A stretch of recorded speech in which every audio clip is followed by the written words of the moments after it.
Hello everyone, स्वागत है आपका प्रज्ञान एकेडमी के यूट्यूब चैनल पर। गुप्त काल हम पढ़ चुके थे।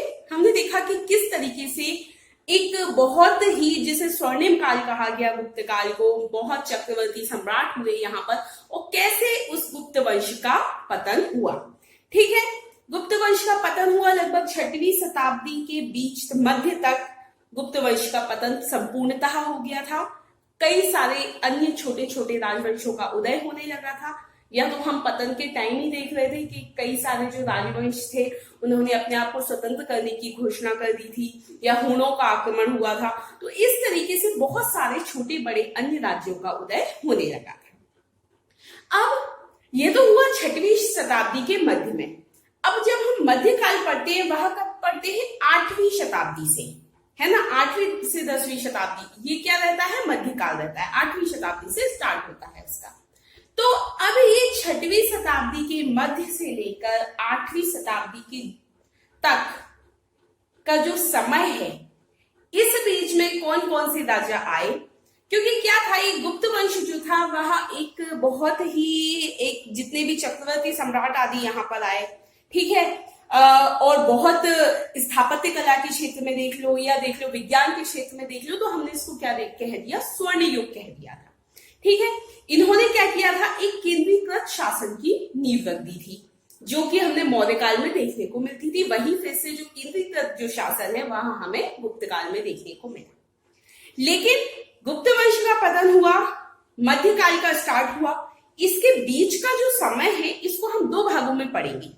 एक तो पढ़ेंगे गुप्तोत्तर काल, मतलब गुप्त काल के जस्ट बाद जो राजा आए, जिनका शासन रहा, कैसी उनकी शासन व्यवस्था थी, ये सब।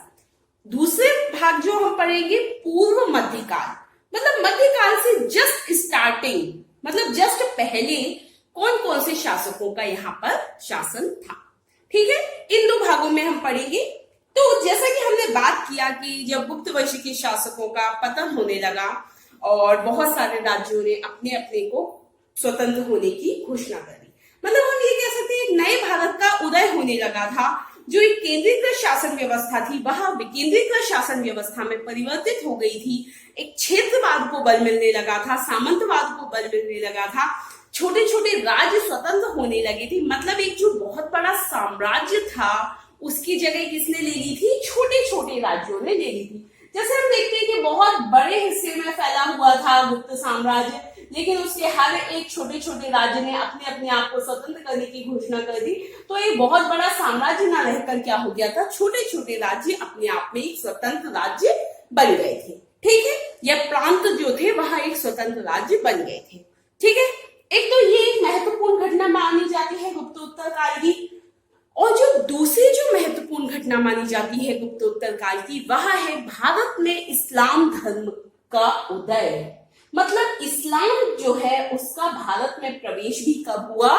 गुप्तोत्तर काल में ही हुआ। तो ये बहुत ज्यादा इंपॉर्टेंट घटना मानी जाती है गुप्तोत्तर काल की। ठीक है, अब ये जो इस्लाम धर्म का प्रवेश हुआ भारत में, वह अरबों के माध्यम से हुआ था। किसके माध्यम से हुआ था? अरबों के माध्यम से। ये हम आगे पढ़ेंगे। ठीक है, लेकिन अब पहले हम देख लेते हैं कि गुप्तोत्तर काल में कौन कौन से प्रमुख राजा हुए। अब देखिए, इनका ऐसा नहीं है कि एक राजा को मार के दूसरा राजा बना, ऐसा नहीं है। ये जो छोटे छोटे जो क्षेत्र थे वो स्वतंत्र हुए और उन्होंने अपनी अपनी जड़ें जमा ली और उन्होंने अपने राज्य को स्वतंत्र होने की घोषणा कर दी थी। देखिए, एक तो है वल्लभी का मैत्रक वंश। ठीक है, ये गुजरात में वल्लभी का मैत्रक वंश। मालवा का यशोधर्मन, एमपी से रिलेटेड, बहुत इंपॉर्टेंट। यशोधर्मन के 2 अभिलेख प्रीलिम्स के लिए बहुत ज्यादा इंपॉर्टेंट है। ये हमने उस समय भी देखा था कि यशोधर्मन जो था उसने गुप्त शासक पुरुगुप्त को राजा मानने से इनकार कर दिया था, अपने आप को स्वतंत्र कर दिया था, और इसी से ही अन्य छोटे छोटे प्रांतों को बल मिला था कि वह स्वतंत्र हो सके। मतलब इसने जब खुद को स्वतंत्र होने की घोषणा की तो यह एक गुप्त शासन के पतन की ओर एक और कदम आगे बढ़ गया था। ठीक है, ये चीज है। फिर इसने हुणों को भी पराजित किया था, इसलिए भी ये बहुत इंपॉर्टेंट शासक है। ठीक है, बहुत चक्रवर्ती शासक था मालवा का यशोधर्मन। फिर है पंजाब के हुण, वही जो हुणों का आक्रमण होता था स्कंदगुप्त के समय उसने रोक दिया था, लेकिन उसके जो उत्तराधिकारी हुए वह इतने ज्यादा एक तरीके से बोला जाए कि वह इतने योग्य नहीं थे कि वह सामना कर सके, तो हुणों का आक्रमण हुआ और हुणों ने अपना जो है राज्य स्थापित कर दिया। तो पंजाब के हुण, मगध या मालवा के उत्तरगुप्त, ये भी इंपॉर्टेंट है, कन्नौज का मौखरी वंश, थानेश्वर का पुष्यभूति या वर्धन वंश। ये हम बहुत डिटेल में पढ़ेंगे। वर्धन के नाम से ही कुछ याद आ रहा होगा सबको, हर्षवर्धन, एक बहुत चक्रवर्ती शासक। हर्षचरित आपने सुना होगा, बाण भट्ट की हर्षचरित, है ना, तो उससे ही समझ में आ रहा होगा। बहुत इंपॉर्टेंट है, इसको हम ज्यादा डिटेल में पढ़ेंगे। इस सब के बारे में हमें थोड़ी थोड़ी जानकारी होनी चाहिए। लाइक अगर आपका 3 नंबर में क्वेश्चन आ गया, 5 नंबर में क्वेश्चन आ गया, या एक सामूहिक रूप से क्वेश्चन आ गया कि गुप्त वंश के पतन के बाद भारत में किन किन शक्तियों का उदय हुआ, किन किन राज्यों का उदय हुआ, तो उसमें आपको ये सब लिखना है। बहुत बड़ा क्वेश्चन नहीं आएगा इसमें से, प्रीलिम्स में से क्वेश्चन आ सकता है। लाइक आपको 3-4 ऑप्शन में दे दिए और पूछ लिया गया किस वंश का उदय गुप्त वंश के पतन के बाद हुआ, तो आपको इन सब के बारे में पता होना चाहिए। जैसे मौर्य वंश के पतन के बाद अगर पूछा जाए तो उसके बाद के पता होना चाहिए। मौर्योत्तर काल पढ़ा था हमने वहां पे, ऐसे ही क्या है, गुप्तोत्तर काल। चलिए, तो वल्लभी का मैत्रक वंश, मालवा का यशोधर्मन, पंजाब के हुण, मगध मालवा के उत्तरगुप्त, कन्नौज का मौखरी वंश, थानेश्वर का पुष्यभूति या वर्धन वंश। दोनों नामों से जाना जाता है। जो हर्ष जो राजा था, हर्षवर्धन जिसे बोलते हैं, वह पुष्यभूति वंश का ही था, या वर्धन वंश भी हम बोल सकते हैं। ठीक है, तो चलिए पहला हम देख लेते हैं वल्लभी का मैत्रक वंश। हेडिंग डाल दीजिए आप लोग, इसके बारे में कुछ इंपॉर्टेंट पॉइंट्स आपको नोट करने हैं। देखिए, ये जो चीज है ये आपको प्रीलिम्स की बुक में नहीं मिलेगी, क्योंकि प्रीलिम्स की जो बुक है उनमें हर्ष के बारे में ही डिटेल में दिया गया है, थोड़ा बहुत इसके बारे में दिया गया है, लेकिन इनके बारे में इतना ज्यादा नहीं दिया गया है, तो इसलिए आप इसको नोट कर लीजिएगा। जनरली मैं आपको बता देती हूँ कि आपको कहीं और मिल जाएगा, बट हाँ मेंस की बुक में आपको मिल जाएगा, बट प्रीलिम्स की बुक में ये आपको नहीं मिलेगा, तो आप इसको नोट कर लीजिए। बिकॉज ठीक है, अभी तक नहीं आया वो क्वेश्चन, लेकिन इसमें कई ऐसे पॉइंट्स मुझे लगे जो कि आपको प्रीलिम्स में भी पूछे जा सकते हैं। तो कम से कम यहाँ आप दूसरों से अलग हो जाए, किसी और ने नहीं पढ़ा है, आपने इसको पढ़ा है, तो आप इसको अच्छे से कर पाएंगे। ठीक है, तो वल्लभी का मैत्रक वंश, वल्लभी जो है वह गुजरात में स्थित है। ठीक है, गुजरात के वल्लभी में ही इस मैत्रक वंश का उदय हुआ। ठीक है, गुजरात के वल्लभी में।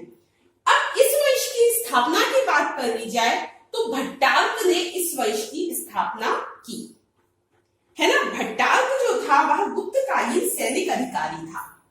कौन था भट्टार्क? भट्टार्क, उसने स्थापना की मैत्रक वंश की, और वह क्या था, गुप्तकालीन सैनिक अधिकारी था। ठीक है, मतलब जो गुप्त साम्राज्य में वह क्या था, एक सैनिक अधिकारी था, जिसने आगे जाकर क्या की, अपने मैत्रक वंश की स्थापना की। ठीक है, अब ये जो शासक थे मैत्रक वंश के, यह प्रमुखतः बौद्ध धर्म में आस्था रखते थे। ठीक है, हमने देखा था कैसे गुप्त काल के अंत तक बहुत सारे गुप्त शासकों ने भी बौद्ध धर्म अपना लिया था। बेसिकली देखा जाए तो स्टार्टिंग में जितने भी गुप्त शासक हुए वह क्या थे, ब्राह्मण धर्म को मानने वाले थे, है ना, वैष्णव धर्म को मानने वाले थे, और ब्राह्मणों की बहुत अच्छी स्थिति थी, ये सब हमने देखा। लेकिन एंड तक आते आते बहुत सारे शासकों ने क्या किया था, बौद्ध धर्म को अपना लिया था। ये भी एक पतन का प्रमुख कारण था। थोड़ा सा कोरिलेट आपको करना पड़ेगा, है ना, क्योंकि ऐसा ना हो कि ये पढ़ो और पीछे का भूल जाओ, इसलिए मैं आपको ये याद दिलाती रहती हूँ। ठीक है, तो वल्लभी का जो मैत्रक वंश था उसका उदय हुआ गुजरात के वल्लभी में। स्थापना की भट्टार्क ने, और भट्टार्क कौन था, गुप्तकालीन सैनिक अधिकारी। ठीक है, इस वंश के जो शासक थे वह बौद्ध धर्म में आस्था रखते थे। अब ये जो भट्टार्क के जो उत्तराधिकारी थे, उन्होंने सौराष्ट्र में शक्तिशाली राज्य स्थापित किया। भट्टारक के उत्तराधिकारियों ने सौराष्ट्र या कठियावाड़ में शक्तिशाली राज्य स्थापित किया। ठीक है, ये इंपॉर्टेंट है, याद रखना है आपको। प्रमुख उत्तराधिकारियों की बात कर ली जाए, भट्टारक के उत्तराधिकारियों की, धरसेन, दोड़सेन और ध्रुवसेन। ठीक है, ये तीन उत्तराधिकारी थे। ध्रुवसेन द्वितीय सबसे शक्तिशाली शासक हुआ। ठीक है, ध्रुवसेन द्वितीय कौन था? सबसे शक्तिशाली शासक था। ठीक है, अब जो इस वंश के जो शासक थे उन्होंने अपनी राजधानी वल्लभी को बनाया था। ठीक है, अब ये जो ध्रुवसेन द्वितीय था यह हर्ष के समकालीन था। ठीक है, हर्षवर्धन, पुष्यभूति वंश के हर्षवर्धन के समकालीन था। कौन? ध्रुवसेन द्वितीय। ठीक है, और हर्ष ने भी अपनी पुत्री का विवाह किया था ध्रुवसेन द्वितीय से। ठीक है, ध्रुवसेन द्वितीय से हर्ष ने अपनी पुत्री का विवाह किया था, तो ये आपको पता होना चाहिए। ध्रुवसेन द्वितीय, ये क्वेश्चन आ जाता है, कौन सा वल्लभी शासक पुष्यभूति वंश के शासक हर्ष के समकालीन था? तो ध्रुवसेन द्वितीय था, और इसने हर्ष की बेटी से विवाह किया था, मतलब हर्ष का दामाद था ये। ठीक है, ये हम कह सकते हैं।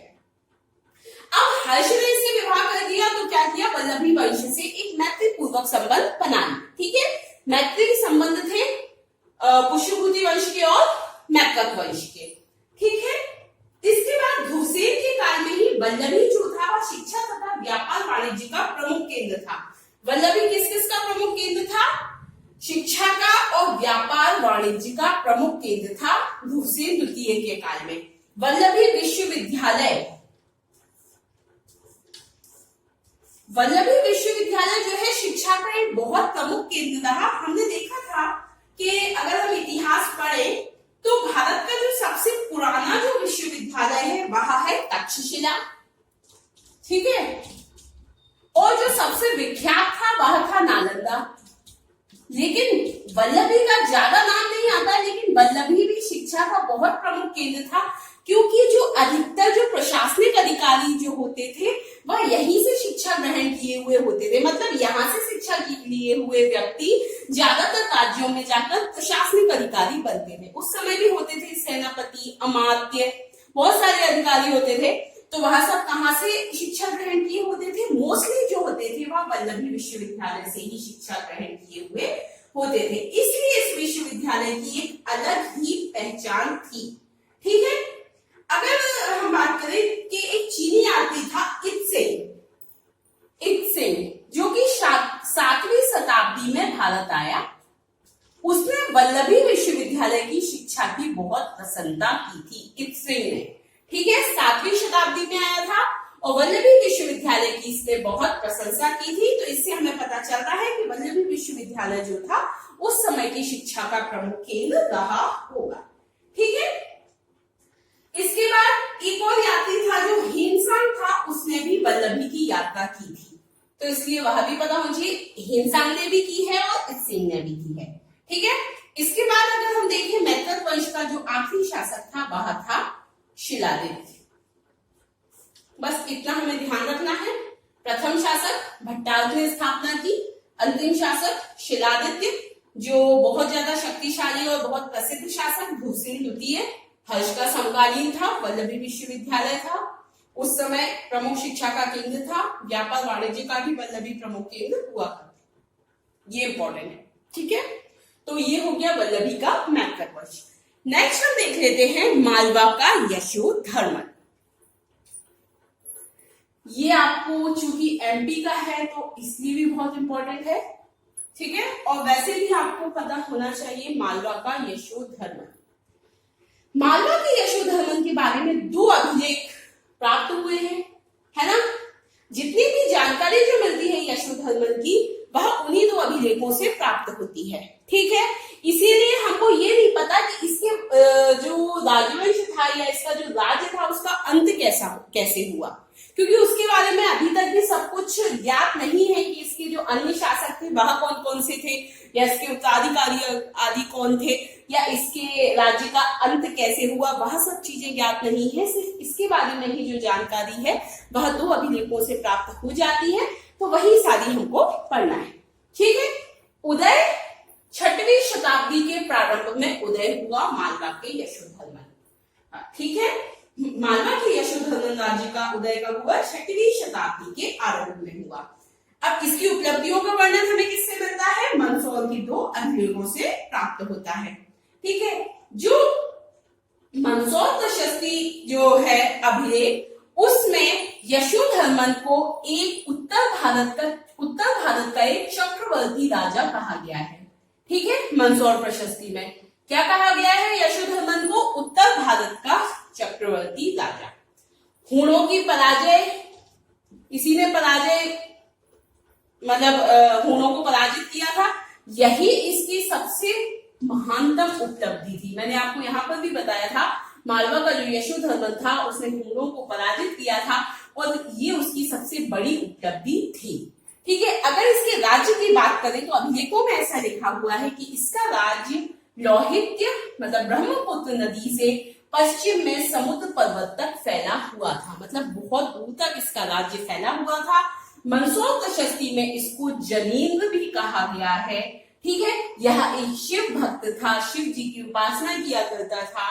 ठीक है, अन्य नाम बात किए जाए, विष्णुवर्धन इसका एक अन्य नाम था। फिर इसने कुछ अन्य उपाधियां भी धारण की थी। राजाधिराज, जो कि उस समय के शासक बहुत सारे ग्रहण कर रहे थे, राजाधिराज, परमेश्वर, नराधिपति। ठीक है, इस टाइप से इसने उपाधियां ग्रहण की थी। फिर इसके वंश के बारे में पूछा जाता है प्रीलिम्स में, यह अलौकर वंशी था। ठीक है, या सूर्यवंश इक्ष्वाकु का वंशज था, सूर्यवंशी इक्ष्वाकु का वंशज था। ठीक है, फिर इसका अंत कैसे हुआ इसके शासन का, इसके बारे में बहुत ज्यादा जानकारियां प्राप्त नहीं है, इसलिए हमको इसके बारे में बस यही पढ़ना है और इतने में से ही आपको क्वेश्चन आएगा। ठीक है, इसका जो प्रशस्ति अभिलेख है उसके बारे में, उसमें इसके बारे में बहुत सारी जानकारी दी गई है और वही सब हमने यहाँ पढ़ी है। ठीक है, अब नेक्स्ट टाइम पे हम इन सब के बारे में पढ़ेंगे, इन तीनों के बारे में। उसके बारे में तो बिल्कुल अलग से ही पढ़ना है, तो उसके नेक्स्ट वीडियो में हम ये पढ़ेंगे। Okay, thank you.